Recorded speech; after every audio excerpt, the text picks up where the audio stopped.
Chapter 16. And the Pharisees and Sadducees came, and to test him they asked him to show them a sign from heaven.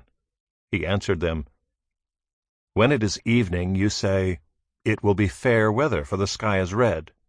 And in the morning, It will be stormy today, for the sky is red and threatening.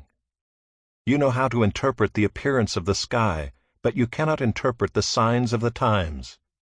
An evil and adulterous generation seeks for a sign, but no sign will be given to it except the sign of Jonah. So he left them and departed. When the disciples reached the other side, they had forgotten to bring any bread. Jesus said to them, Watch and beware of the leaven of the Pharisees and Sadducees. And they began discussing it among themselves, saying, We brought no bread. But Jesus, aware of this, said, O you of little faith, why are you discussing among yourselves the fact that you have no bread? Do you not yet perceive? Do you not remember the 5 loaves for the 5,000, and how many baskets you gathered? Or the 7 loaves for the 4,000, and how many baskets you gathered?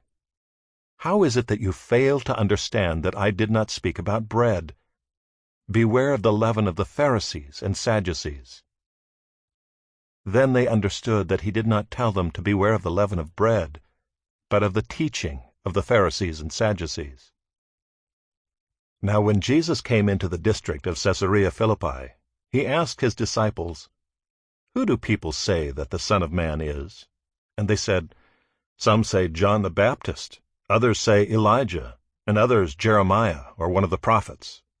He said to them, But who do you say that I am? Simon Peter replied, You are the Christ, the Son of the living God.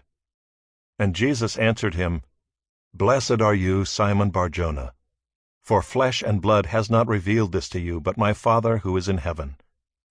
And I tell you, you are Peter, and on this rock I will build my church, and the gates of hell shall not prevail against it. I will give you the keys of the kingdom of heaven, and whatever you bind on earth shall be bound in heaven, and whatever you loose on earth shall be loosed in heaven. Then he strictly charged the disciples to tell no one that he was the Christ. From that time Jesus began to show his disciples that he must go to Jerusalem and suffer many things from the elders and chief priests and scribes, and be killed, and on the 3rd day be raised. And Peter took him aside and began to rebuke him, saying, Far be it from you, Lord. This shall never happen to you. But he turned and said to Peter, Get behind me, Satan. You are a hindrance to me, for you are not setting your mind on the things of God, but on the things of man. Then Jesus told his disciples, If anyone would come after me, let him deny himself and take up his cross and follow me. For whoever would save his life will lose it, but whoever loses his life for my sake will find it. For what will it profit a man if he gains the whole world and forfeits his soul? Or what shall a man give in return for his soul?